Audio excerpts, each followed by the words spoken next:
성경 66권 중에 기쁨의 책, 일상의 책이라는 그런 별명을 가진 성경이 있습니다. 도대체 그 안에 어떤 내용이 나오길래 그런 별명을 가질 정도로 그 책에 그런 수많은 일상의 이야기, 또 기쁨의 이야기가 나옴으로 인해서 그 책의 별명이 일상의 책, 기쁨의 책으로 그렇게 불려지게 되었습니다. 그 책은 바로 우리가 조금 전에 읽은 빌립보서입니다. 2022년도 올 한 해 우리 교회 주제가 일상이 묵상이 되는 교회인데요. 이제 1월을 시작하면서 성경의 어떤 부분이, 어떤 성경이, 66권 중에 어떤 성경이 이 일상에 대해서 좀 깊은 통찰력을 줄 수 있을까라는 마음으로 성경을 찾아보다가 발견한 성경이 바로 이 빌립보서입니다. 이 빌립보서를 시리즈로 우리 함께 은혜를 나누며 올 한 해 우리 교회 방향이 되는 이 주제를 함께 나누기를 원합니다. 그래서 이 빌립보서 시리즈를 시작하면서 시리즈의 이름도 붙였습니다. 일상 살아가기라는 시리즈의 이름입니다. 조금 전에 말씀드린 대로 이 빌립보서의 닉네임은 기쁨의 성경입니다. 여러분, 이 기쁨은 굉장히 성경적인 감정인데요. 이 기쁨과 유사한 감정이 이 쾌락이라는 감정입니다. 이 두 감정이 언뜻 보기에 비슷한 것 같은데 완전히 다른 감정입니다. 쾌락은 나만을 위한 이기적인 감정이라면 성경이 말하는 기쁨은 관계에서 나오는 감정이 바로 이 기쁨입니다. 우리가 하나님과 올바른 관계 안에 있을 때, 공동체 안에서 서로 올바른 관계 안에 있을 때, 그때 우리 안에서 넘쳐나는 감정이 바로 이 기쁨이라는 감정입니다. 우리가 하나님과 올바른 관계 안에 있을 때 하나님의 마음에도 넘쳐나는 것이 바로 이 기쁨입니다. 우리가 하나님의 기쁨이 되기 때문입니다. 교회 공동체 안에서도 서로의 관계가 올바른 관계 안에 있을 때 교회에 와서 서로를 보기만 해도 여러분 그 마음에서 나오는 기쁨의 감정이 있을 것입니다. 여러분, 그것이 서로 올바른 관계 안에 있을 때 우리 안에서 일어나는 감정, 그것이 바로 기쁨이라는 감정입니다. 가끔 친교부 권사님들이 이런 이야기를 하시는 이야기를 듣게 됩니다. 목사님, 우리가 준비한 음식을 교인들이 맛있게 먹을 때 그것이 그렇게 기쁠 수가 없어요 라는 말씀입니다. 이제 왜 우리 친교부 권사님들이 그렇게 음식을 준비하고 교인들이 맛있게 먹을 때 그것이 왜 기쁨으로 다가오는지를 이제 우리는 조금 이해가 될 것 같습니다. 그 섬김과 봉사가 그 권사님들이, 그 친교부가 하나님과 올바른 관계 안에서 하는 봉사이기 때문에 그렇습니다.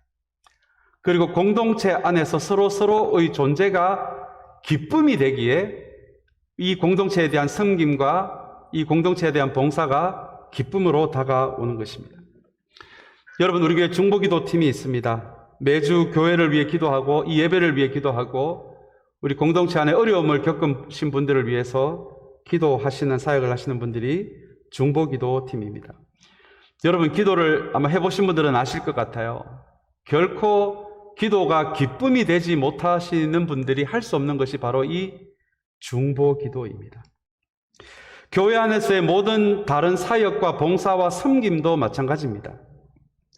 그 사역과 봉사와 섬김의 중심에 성경이 이야기하는 기쁨이 없다면 결코 오래 할 수 없는 것이 교회 안에서의 사역과 섬김과 봉사입니다. 기쁨이 없는 사역은 결국 우리에게 짐이 되기 때문에 그렇습니다. 그리고 마침내 그것이 우리에게 의무와 책임과 부담으로 남게 되는 것이 기쁨이 없는 사역, 기쁨이 없는 섬김과 봉사입니다. 그에 반해 쾌락은 오직 자기만을 위한 이기적인 감정입니다. 모든 종류의 중독이 바로 이 쾌락에 해당됩니다. 바울은 이 빌립보서 전체에서 교회 공동체 안에서의 삶을 위해, 그리고 일상에서의 우리의 삶을 위해 반드시 가져야 할 감정이 바로 이 기쁨이라는 것을 이 빌립보서에서 교회 공동체에게 가르쳐 줍니다. 교회 공동체뿐만 아니라 우리의 일상생활에서 크리스찬으로서의 우리의 삶과 우리의 영혼을 지켜주는 것도 저는 이 기쁨이라는 감정이라고 그렇게 믿습니다. 이민자로서의 우리의 일상은 분주합니다. 스트레스가 많습니다. 불안합니다. 고단합니다. 그래서 그 안에서 정신없이 휩쓸려 살아가다 보면 크리스찬으로서의 정체성을 잃어버릴 수도 있는 것이 이 분주하고 고단한 이민 생활입니다.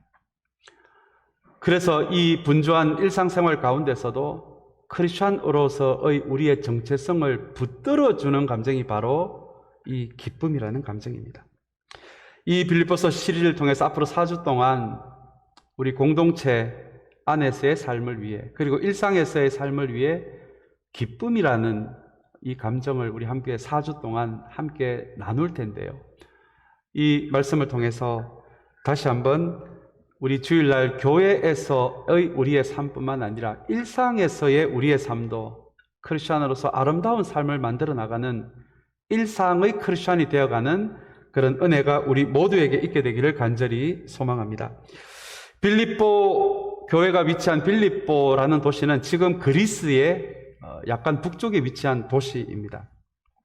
이 교회에 대해서 우리가 한 가지 기억해야 할 것은 유럽 최초로 세워진 교회가 바로 이 빌립보 교회라는 것입니다. 원래는 바울의 선교 여행 가운데 원래는 계획에 없었던 도시였습니다. 그러나 사도행전 16장을 보시면 성령께서 어느 날 바울에게 환상을 보여주시는데요. 그 환상에서 어떤 사람이 바울에게 와서 우리를 도우라라고 하는 그런 환상을 보게 됩니다. 그래서 갑자기 바울이 선교 여행 계획에는 없었던 도시인데 그 환상을 통해서 급하게 방향을 바꾸어서 새롭게 선교를 하기로 결심하고 그 성령께서 보여주시는 환상을 따라 가서 선교하게 된 지역이 바로 그리스에 위치한 이 빌립보라는 도시입니다. 이 빌립보 지역에서의 선교를 통해서 바울은 다시 한번 이 선교는 하나님의 선교구나라는 것을 깨닫게 됩니다.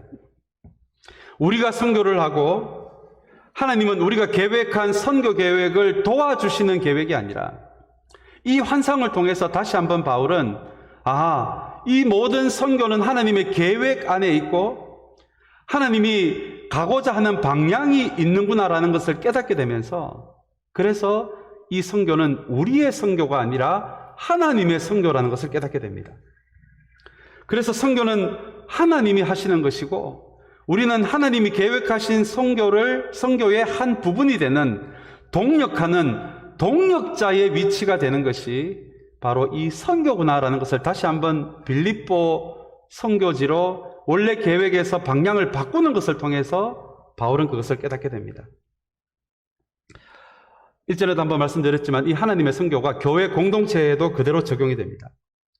바울은 에베소서에서 이렇게 이야기합니다. 성부, 성자, 성령께서 이 공동체에서 우리보다 앞서서 일하고 계신다라는 이야기를 바울은 고백합니다. 이것이 하나님의 선교에서 나오는 영적인 법칙입니다.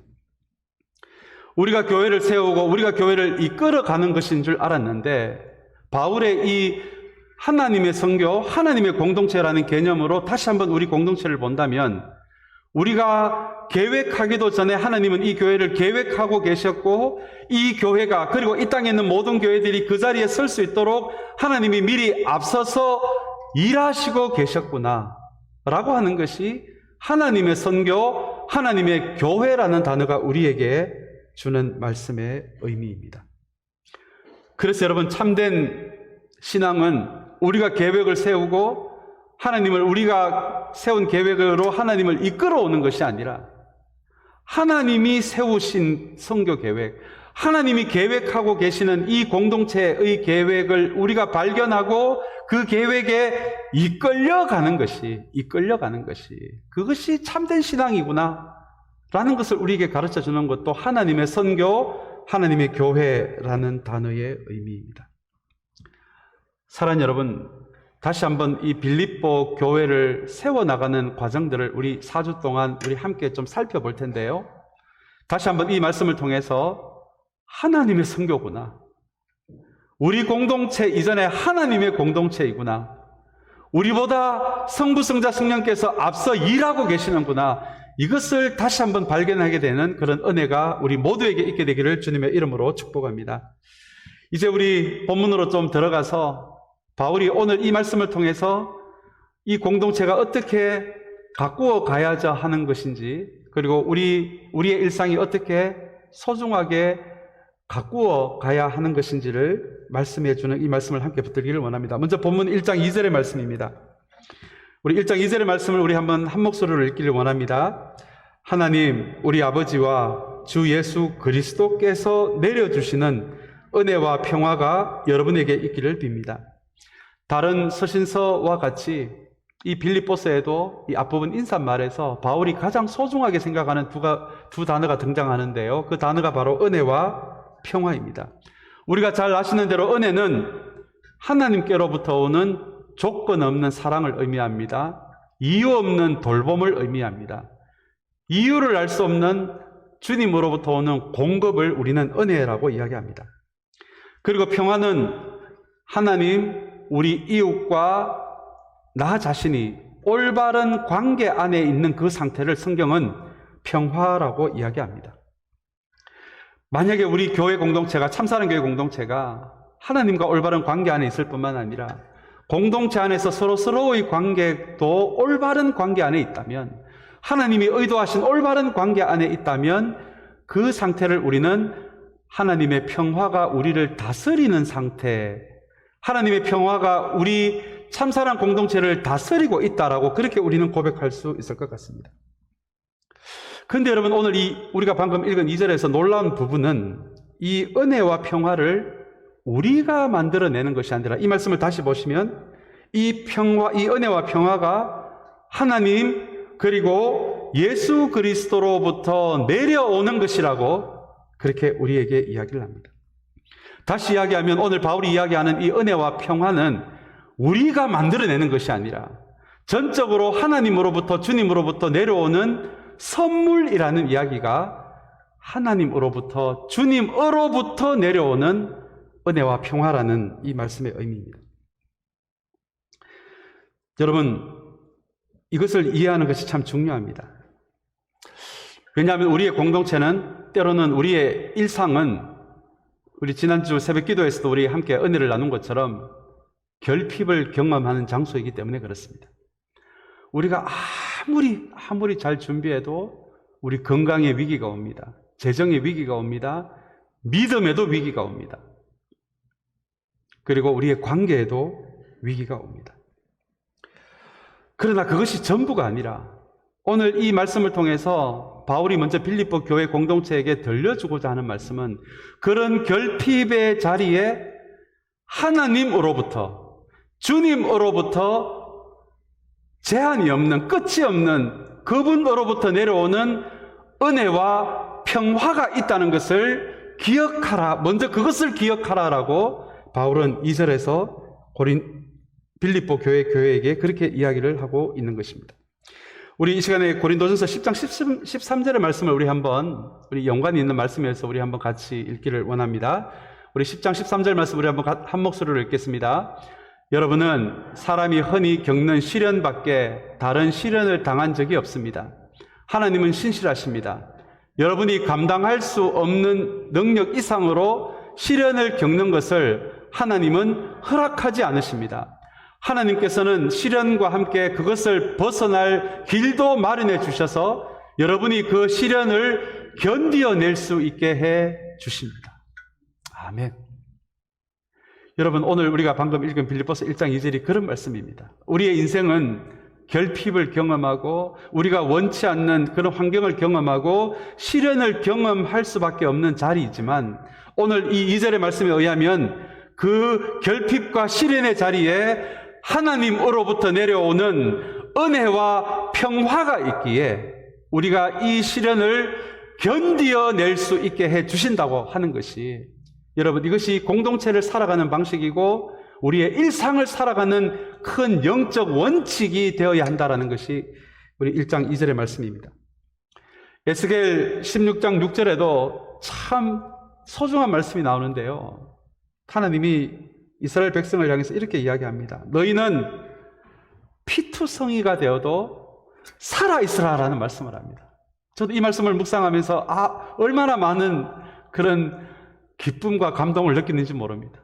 때로는 우리의 삶이, 이 고단한 이민자의 삶이 원치 않는 결핍으로 인해 우리의 삶이 피투성이 같이 느껴질 때도 있을 것 같아요. 왜 그 순간이 없었겠습니까?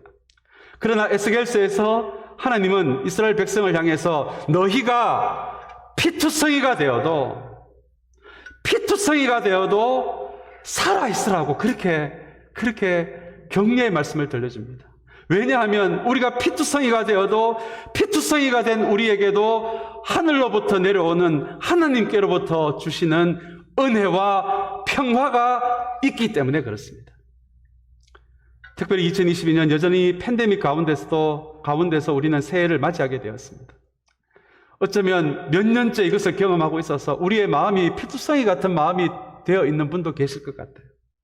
그런 결핍과 그런 아픔을 경험하고 있는 분도 계실 것 같아요. 그러나 오늘 이 빌립보서 1장 2절의 말씀을 통해서 다시 한번 그런 피투성이가 된 우리 가운데서도 주님으로부터 오는 은혜와 평화는 끝이 없다는 것을, 우리가 붙잡아야 하는 것은 주님께로부터 오는 평화와 은혜라는 것을 다시 한번 기억하게 되는 우리 모두가 되시기를 주님의 이름으로 축복합니다. 우리 이제 3절 4절 말씀으로 우리 한번 넘어가 보도록 하겠습니다. 3절 4절 말씀도 우리 한번 같이 한 목소리로 읽기를 원합니다. 나는 여러분을 생각할 때마다 나의 하나님께 감사를 드립니다.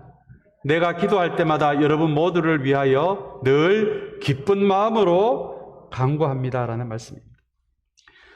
여러분, 이 빌립보서는 바울이 로마에서 자택 감금이라는 그런 형태로 감옥에 갇혀 있을 때 기록한 성경이 바로 이 빌립보서입니다.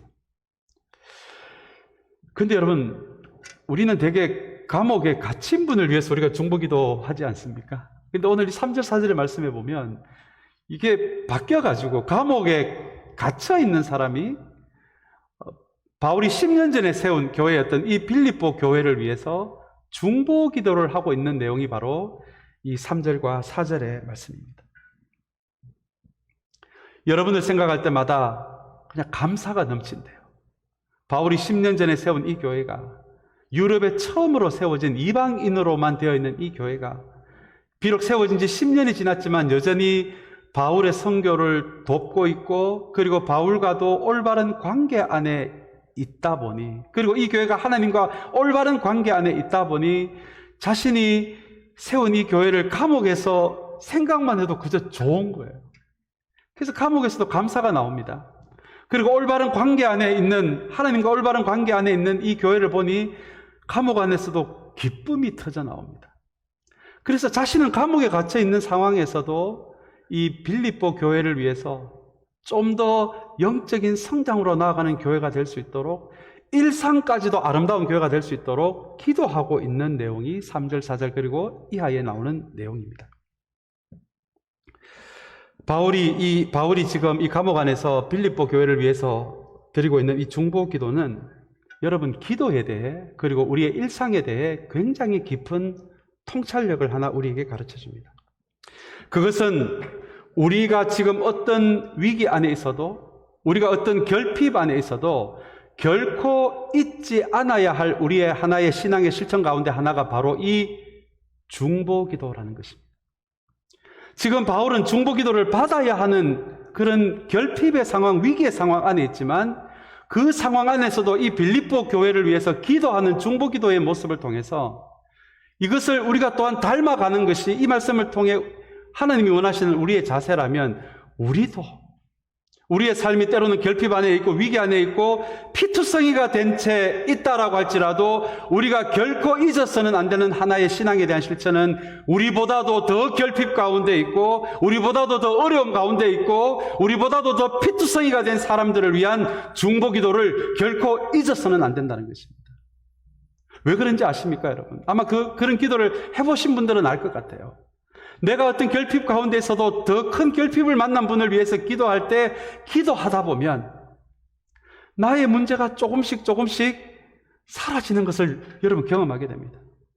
나보다 더 힘든 사람을 위해서 기도하다 보니까 내가 겪고 있는 이 문제도 하나님이 해결해 주실 것 같은 소망으로 채워지는 것이, 내 삶이 어려워도 더 어려운 분들을 위해서 기도할 때 일어나는 성령께서 주시는 신비함이, 그 기도의 신비가 바로 이 중보기도 안에 있는 것입니다.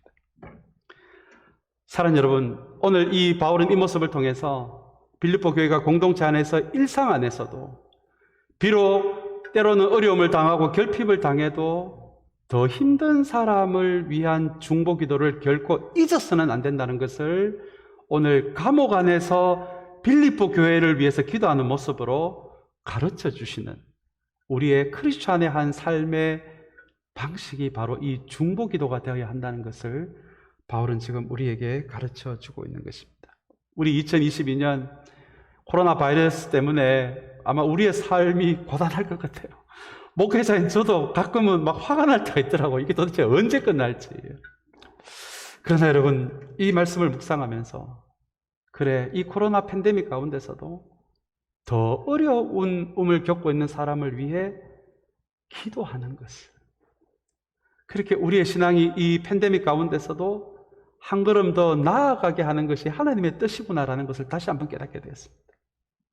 오늘 이 말씀을 통해 이 팬데믹 가운데서도 나의 삶이 고단하다고 할지라도 더 힘든 삶을 살아가고 있는 그 사람들을 향한 우리의 중보기도가 끊어지지 않게 되기를 주님의 이름으로 간절히 소망합니다. 그리고 빌립보서 1장 6절의 말씀입니다. 참 소중한 말씀이 또 이어서 나오는데 우리 1장 6절의 말씀도 우리 한번 같이 읽겠습니다. 선한 일을 여러분 가운데서 시작하신 분께서 그리스도 예수의 날까지 그 일을 완성하시리라고 나는 확신합니다. 여러분, 어쩌면 우리 인생 전체, 신앙 전체, 공동체 여정의 전체의 방향을 주는 마치 내비게이션과 같은 그런 말씀이 바로 빌립보서 1장 6절의 말씀입니다. 여기에 나오는 선한 일은 구원을 의미합니다. 10년 전에 바울을 통해서 하나님이 어떤 계획을 가지고 빌립보 지역에 복음을 전하게 하시고 루디아라는 한 여성이 복음을 먼저 받아들임으로 그 여성이 자기의 집을 예배 장소로 내어 놓은 것이, 그게 여러분 바로 빌립보 교회의 시작이거든요. 그 선한 일을 여러분 가운데서 하나님이 시작하셨다라고 먼저 바울은 고백합니다.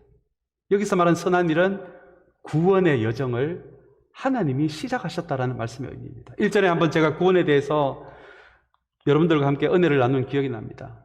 구원은 우리 신앙의 목적이 아니라, 목표가 아니라 우리 신앙의 출발점이라고 말씀드린 것을 여러분 기억하고 계신지 모르겠습니다. 구원은 우리의 신앙의 출발점이고, 그리고 우리가 주님을 얼굴과 얼굴을 대하는, 우리의 죽음 이후에 만나는 그날까지 우리의 신앙이, 우리의 성품이, 우리의 본성이 성경 말씀을 통해서, 하나님의 말씀을 통해서 역사하시는 성령에 의해서 본성이 점점 영성으로 바뀌어져 가고 우리의 성품이 점점 더 성숙해져 가는 이 성화의 과정을 주님을 만나기 전까지 우리는 그것을 겪게 되는데요, 그것이 우리가 교리적인 용어로 성화라고 이야기합니다. 많은 분들이 내가 주님을 믿기만 하면 구원이 그것으로 끝이 나는 것으로 여러분 잘못 알고 계시는 분들이 정말 많으시더라고요. 오늘 빌립보서 1장 6절의 말씀도 그 일을 시작하셨다라고 하시고요, 다음에 그 뒤에 보시면 그 일을 어떻게 하신다고요? 완성하신다는 거예요. 그래서 내가 주님을 나의 인생의 주님으로 고백하는 그것이 구원의 끝이 아니라 그것은 구원의 여러분 시작입니다. 그 이후에는 여러분 우리가 이 본성으로 천국 갈 수 없잖아요. 우리의 이 성품으로 천국 갈 수 없잖아요. 이 자기중심성으로 천국에 갈 수가 없잖아요. 그래서 우리가 천국 가는 그날까지 성령께서 하나님의 말씀을 통해서 우리를 재창조하시는 거예요. 구원이 시작된 우리를 끊임없이 재창조하는 거예요. 우리가 안 바뀌는 것 같아도요, 여러분 콩나물에 물이 다 빠지는 것 같아도 어느 날 콩나물이 자라 있잖아요.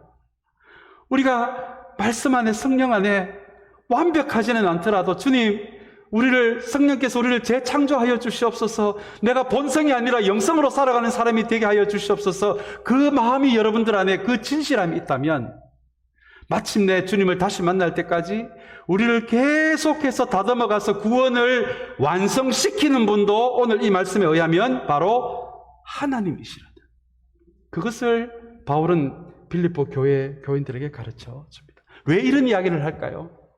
구원의 시작과 끝은 내가 하나님께 뭔가 잘 보여서 그렇게 구원을 얻어내는 것이 아니라는 거예요. 내가 남들이 안 하는 이런 일을 해서 하나님이 나를 잘 봐주셔서 옛다 하고 주시는 게 구원이 아니고 옛다 하고 주시는 것이 성화가 아니라 이것을 하나님이 시작하셨고 하나님이 완성시켜 나간다는 말씀은 다른 것은 몰라도 이 구원의 문제만큼은 전적으로 하나님이 하시는 일이라는 것이 이 말씀 안에 담겨져 있습니다. 만약에 구원이요, 우리가 남들과 경쟁해서 얻어내는 것이라면 여러분, 이 구원을 통해서 우리는 점점 더 자기중심적인 사람으로 변할 것 같아요. 이 구원 때문에 점점 우리는 본성으로 살아갈 사람이 될 수밖에 없는 것이 우리의 공로로 우리가 구원을 얻는다라고 생각할 때 벌어질 수 있는 일입니다. 그래서 오늘 이 바울은 빌립보 교회에게 다른 것은 몰라도 구원만큼은 전적으로 하나님이 시작하셨고 우리가 주님을 다시 만날 때까지 성령께서 주님의 말씀으로 우리를 성화시켜 나가는, 우리의 구원을 완성시켜 나가는 이 일까지도 전적으로 주님이 하시는 일이다 라는 것을 빌립보 교인들에게 가르쳐 줍니다. 이 말씀을 빌립보 교인들이 대할 때 어떤 마음이 들었을까요? 세상은 경쟁의 법칙으로 움직입니다. 내가 남들보다 잘나지 않으면 행복할 수 없다라고 그렇게 가르칩니다. 그런데 여러분, 이 말씀을 가만히 들여다보시면 구원을 시작하신 이도 주님이시고 그것을 이루어 가시는 분도 주님이시라는 이 은혜의 세계를 바울이 빌립보 교인들에게 다시 한번 활짝 열어주므로 교회 공동체 안에서도 이 땅에서의 일상의 삶도 세상의 법칙처럼 경쟁의 법칙, 내가 남을 밟아야 내가 일어설 수 있다라는 그런 법칙이 아니라 우리의 공동체와 일상에서의 모든 삶까지도 이 은혜의 법칙 위에서 움직여질 수 있도록 그런 마음으로 빌립보 교인에게 가르쳐 주신 것이 바로 시작하신 이도 하나님이시요 완성시키시는 분도 하나님이시라는 이 말씀입니다.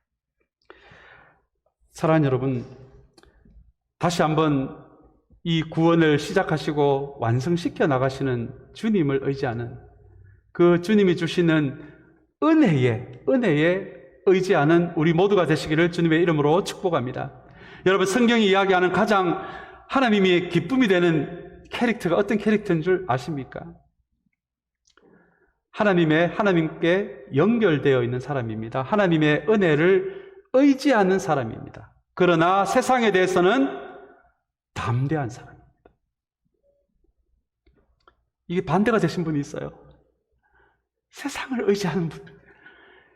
그때 하나님의 마음의 근심이 시작이 되는 거예요.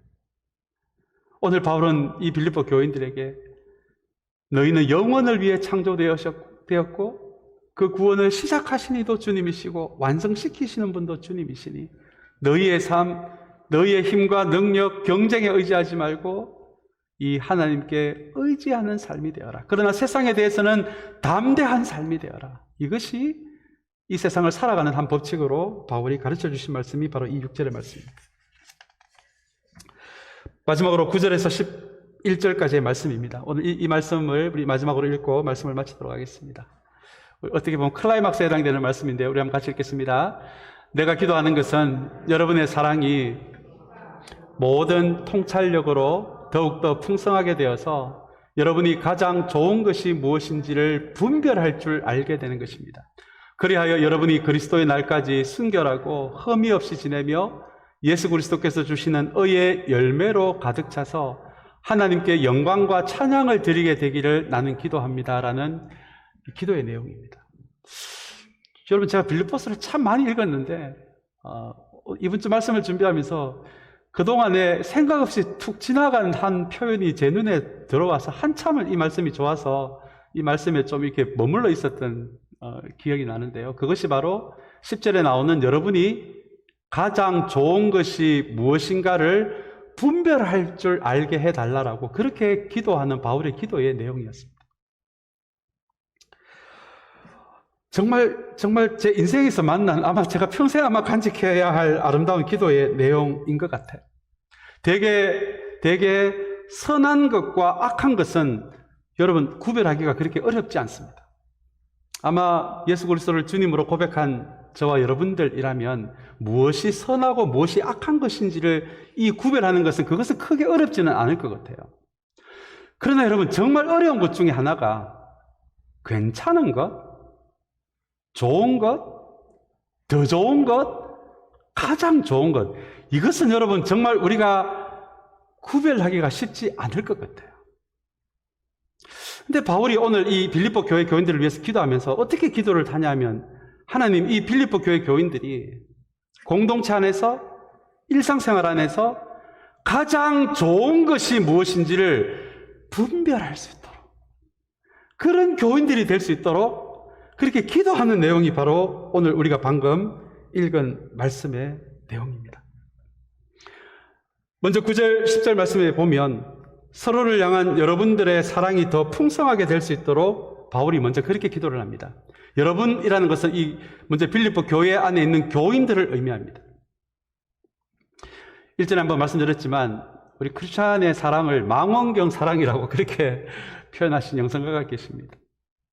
망원경으로 봐서 멀리 보이는 아프리카 사람들은 내가 다 사랑할 수 있을 것 같은데, 한 공동체 안에 있는 가까이 있는 사람들은 이런저런 일로 감정이 상하다 보니까 멀리 있는 사람은 사랑할 수 있어도 가까이 있는 사람은 참 사랑하기가 힘들다는 의미로 우리 크리스찬의 사랑은 망원경 사랑이라고. 그래서 우리는 우리의 사랑의 대상을 찾을 때 우리 가까이 있는 공동체보다도 멀리 있는 쪽을 먼저 보는 것이 우리 크리스찬의 사랑의 하나의 경향이라는 거예요. 참 이것도 많은 것을 우리에게 의미하는 말씀이라고 생각합니다. 그런데 오늘 바울은 우리의 사랑의 대상을 망원경으로 멀리 찾기 전에 여러분들 가운데, 여러분들의 공동체 가운데서 먼저 서로를 향한 사랑이 더 풍성해진다는 건 더 커지는 거잖아요. 공동체 안에서 서로를 향한 사랑이 더 커지는 사람들이 되기를 소망합니다라고 그렇게 하나님께 기도합니다. 왜 이렇게 여러분 기도하는지 아세요? 공동체 안에서 사랑이 안 되잖아요. 그러면 멀리 있는 사람도 사랑이 안 되게 돼 있습니다. 멀리 있는 사람들 어떻게 우리의 사랑을 표현합니까? 그저 우리가 성경 헌금 내는 정도가 아니에요. 정도지 않습니다. 그래서 여러분, 이웃을 향한 사랑을 최고로 연습하기에 좋은 장소가 바로 이 교회 공동체. 그래서 교회는 주님의 사랑을 연습하는 곳입니다. 연습한다는 말은 잘 안 된다는 것을 전제로 하는 이야기예요. 우리에겐 본성이 있기 때문에 그렇습니다. 자존심이 있기 때문에 그렇습니다. 그럼에도 불구하고 오늘 이 바울은 너희 공동체 안에서 서로를 향한 사랑이 더 먼저 커져야 한다. 서로를 향한 사랑이, 진실된 사랑이 커져나갈 때 그 사랑이 교회 바깥으로 흘러나가는 것이지, 망원경을 갖고 먼저 찾는다고 해서 그 사랑이 흘러가는 것이 아니라는 의미가, 먼저 너희 교회 공동체 안에 사랑이 커지기를 바란다라는 말씀의 의미입니다. 그리고 나서 우리가 이어서 나오는 말씀이 가장 좋은 것을 분별할 수 있는 그것을 깨닫게 해달라고 또한 그 말씀이 이제 이어서 나오는데요. 여러분, 이 말씀이 무슨 의미일까요? 우리 교회 안에서 우리가 할 수 있는 수많은 선택이 있습니다. 우리 교회 안에서 어려움을 당하시는 분들을 돕는 그런 실천도 우리에게 있을 것입니다. 그런 선택의 자리, 돕는 자리, 중보기도의 자리에서 우리는 오늘 이 바울이 말씀하신 10절의 의도 안에서 말씀을 한다면, 우리는 교회 안에서 우리의 사랑을 표현할 때, 중요한 것을 결정할 때 괜찮은 수준, 좋은 수준, 그 정도에서 멈추는 것이 크리스찬이 아니라, 참된 크리스찬은 누구를 사랑할 때도, 교회 안에서 무엇을 결정할 때도, 일상에서도 우리가 이것이 정말 하나님이 기뻐하시는 길인지 아닌지를 결정할 때도 이것이 가장 좋은 선택인지, 가장 좋은 방법인지, 이 방법이 이분을 돕는 가장 최선의 방법인지 그것까지도 생각할 수 있는 사람이 되어라라고 하는 것이, 여러분, 바울이 이야기하는 이 빌립보 교회 교인들이 모든 삶의 자리에서 가장 좋은 것이 무엇인지를 분별할 수 있는 사람이 되게 해달라고 하는 기도의 내용입니다. 여러분, 이 영적인 이 세계에 눈을 뜨지 못한다면 우리는 교회 바깥에서는 그저 세상 사람들이 좋아하는 선택을 하고 세상 사람들이 괜찮다라고 하는 선택 수준에서 머무를 가능성이 여러분 있는 것이 또한 연약한 사람으로서의 우리 크리스찬의 모습일 것 같아요. 그래서 여러분, 오늘 이 바울 사도가 빌립보 교회를 향해서 들려주는 이 10절의 말씀이 정말 우리에게도 적용이 된다면, 여러분, 우리 교회 안과 바깥에서 우리의 일상에서도 남을 돕고 남을 사랑하고, 그리고 우리의 인생에서도 무엇인가를 결정해가는 그 모든 순간에서 그저 괜찮은 수준에서 만족하는 우리가 아니라 하나님이 기뻐하실 수 있는 최고로 좋은 것을, 그것을 분별하고 선택할 수 있는 우리 모두의 삶이 될 수 있게 되기를 주님의 이름으로 축복합니다. 여러분, 그러나 이것이 저절로 되는 것이 아니라 오늘 우리 9절에 보시면은 이 사랑에 뭐가 더해져야 한다고 하나요? 지식과 모든 통찰력. 주님의 말씀을 의미합니다. 주님의 말씀은 하나님에 대한, 인간에 대한, 우리의 죄에 대한, 공동체에 대한 참된 지식을 줍니다.